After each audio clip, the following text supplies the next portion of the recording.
watching KATU News on Digital. Good morning, everybody. Welcome into today's digital newscast. I have Shelby Slaughter here with me because we're going to do another follow-up to the story that she's been working on for quite some time, since January. Shelby, can you give us just the background of the Mountain Hood Senior Living Facility? Yeah, so for those of you who haven't been following the story, it actually started back in December when an 83-year-old resident escaped from the Mount Hood Senior Living Facility in Sandy, Oregon. And for those of you who don't know, this is a memory care facility, so we're talking with about a lot of vulnerable patients with dementia and Alzheimer's. So this woman had escaped, and she was found a day or two later, and she sadly had passed away. She was out in the cold. Obviously it's December, it's very cold, so they found her dead. And so that kind of sparked this whole conversation about safety at the Mount Hood Senior Living Facility. And then in January, DHS, the Department of Human Services here in Oregon, opened an investigation and ended up shutting down the facility. Yeah, and I remember, I mean, it was just so sudden when that facility shut down. The family members were not given much notice, if any notice at all, many of them. That is exactly right. They actually didn't even tell a lot of the families. They just moved those residents to other area facilities, or some even the hospital, and this was in the middle of the night.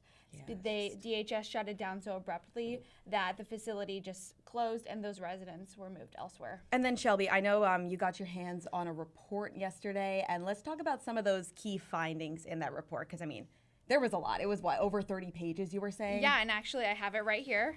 And this is available to you guys online too. It's on our website right now at KATU.com. So if you guys want to read the report, you can. We do have a slide here so you can read along with us. So there were some major key findings here in this report. I'll read off of it myself. ODHS, which is the Department of Human Services, like I said, one of the key findings here was that DHS licensing did not respond with effective urgency as expected under Oregon law to immediately assess the overall safety of the facility following the resident's death. So that was one of the key findings from the long-term care ombudsman, who has been in his role for 8 years. So this was one of the main things that he pointed out that DHS did not follow when shutting down this facility. And then number two, DHS did not utilize laws that their own agency requested. So the legislator passed in 2009 to avoid trauma to the residents and families when residents are living in an immediate jeopardy or immediate license revocation situation. And so just to explain what that means, because that was a lot of jargon, immediate jeopardy is as serious as it sounds. That means that those residents that were living there were not in a safe space. And so that also just means, you know, we are talking about vulnerable people with dementia, and it is already so scary being in their own minds, and when you move them abruptly from a place that they think is safe, 100%, that's really scary for them. Be scary for anybody to just get taken out of a facility in the middle of the night, but especially, you know, in this specific instance. Exactly. And then finally, DHS did not take urgent action to address or potentially did not recognize this serious number of red flags at this facility by staff. So the DHS's regulatory unit in the months leading up to the resident's death. And again, that death happened in December. And there were a lot of red flags that we are seeing in this report. And again, this is all on our website right now, but we're talking the owner of this facility is a real estate agent and had no background when she opened up this facility. And a lot of the staff that she hired didn't come with their own background checks or training to help care for these people. And like you were just mentioning, you know, there were a lot of issues that were brought up by the staff as well. So it's just, we're not listening to those concerns there. And I know we did, we got a response from DHS. So do you want to read that out for us, Shelby? Yes. I'll pull that up for you so we can see this. So, and this is a really important statement that we have here too, because we have been trying to speak with DHS for months, and they have said multiple times that there is pending litigation, so they're not able to fully chat with us. So I do just want to reiterate here how surprising this statement is that we got from them. And this is in response to the investigation. So it says, quote, "We respectfully do not agree with many of the report's statements or its representation of the agency's options in pursuing regulatory action at Mount Hood Senior Living." So ODHS makes regulatory decisions based on the evidence it can document and substantiate at the time it conducts its investigations and its authority to act based on its review of statute. And we have done several stories on the little bit of information DHS has given us. Barely. I mean, Shelby, you have tried so hard just to get any kind of information from them on this story. Right. And, part of being a journalist and, part of, you guys at home getting the answers that you want too is, having somebody go on camera and answer those questions so we know that there's a face behind a state entity. And we haven't gotten that, but DHS does stand by that there is pending litigation that they just can't speak to yet. But what we do have from DHS is up on our website. Yeah, we have all those statements. So if you do want to get the complete list of statements, just head to our website, KATU.com. But Shelby, I know that you're doing a follow-up story on this today. So what are the plans for today's story?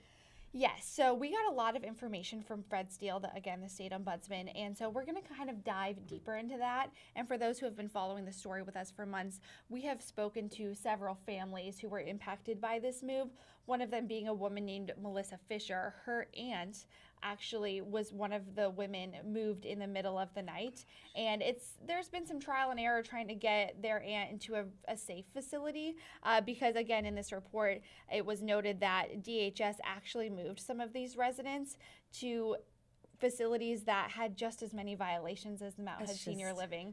And so unfortunately their Aunt Bonnie was moved to one of those facilities. So we did a check-in with them, and we're going to see how Aunt Bonnie is doing today. So that'll be up on our website later today, and we'll have that at 4, 5, and 6 as well. Well, hopefully, they were able to find a good place for her to stay. I'm hoping for the best because I'm sure it's just so difficult last minute to make all those arrangements for the family members. I can give a little sneak peek that Bonnie was just moved as of last Tuesday. Oh, okay, that's amazing. As of last Tuesday to a new, nicer facility. But we have to think, just last Tuesday when she was moved in January. Yeah, that's months. Yeah, it's April now. So but it's I'm very happy for the family. Yeah, good news on that front. And then Shelby, we'll be looking forward to that full story tonight. So thank you so much for previewing this for us. And then our next story I want to get to this morning, I do want to warn you, some people may find this story a bit uncomfortable. So if you do need to step away, now is the time. But we're going to be talking about a lawsuit that Portland Public Schools is facing. So lawyers for an 11-year-old girl filed the suit last month. They claimed the district and an after-school program failed to protect her from repeated sexual abuse. So the student went to Scott Elementary School in Northeast Portland at the time of that alleged abuse. In one incident, the suit claims that she was raped by 2 students in a school bathroom. She was only 9 years old at the time. The lawyers claim that a parent of one of the perpetrators reported to the school, but school officials did not immediately report it to police. So the lawsuit names PPS, Multnomah County, and the Latino Network. The county and nonprofit help run the after-school program called Schools Uniting Neighborhoods.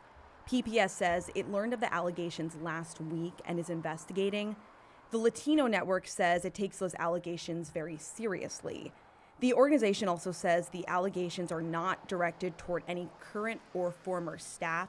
So we do have both of those full statements over on our website, KATU.com, if you do want to get some more information on that story. And of course, we will continue covering that. But I do want to talk about some national breaking news right now. I'm sure you guys have seen this all over Twitter, just all over the news today. There was an earthquake that hit New Jersey. So it was a magnitude 4.8 earthquake this morning at around 7:30 Pacific time. So we're taking a live look right now. This is at New York's skyline. This earthquake could be felt from Boston to Philadelphia. So it was definitely felt in New York. Thankfully, I haven't seen any major damage reported, but if you have any plans to travel to the East Coast, that may not happen. So right now, flights have been grounded at certain airports over in New York. Also, they closed the Holland Tunnel at one point for inspections of the infrastructure. So this is definitely going to be a story that we'll be covering every day or all day. I mean, every single news organization will be. So some big developments there. But now I want to go a little bit closer to home and talk about our weather here. We have meteorologist Sarah Bagby here to talk about our 7-day forecast. So, Sarah, thank you so much for joining us on our digital show. Always a pleasure. Yeah, luckily no crazy weather or crazy events here locally. I want to just give you all good news. Yeah. Let's pull up that 7-day forecast, see what it looks like. Okay, because we've been cold this week. I know. Cold. Yeah, it's been cold. Been chilly. Put on the sweaters and the jackets, and we have one more day of that. Today we are going to get up to 57 for our high, and a normal high would be 59. So we're not quite there yet.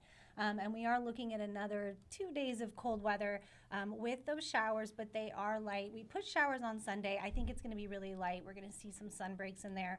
I want to predict a rainbow.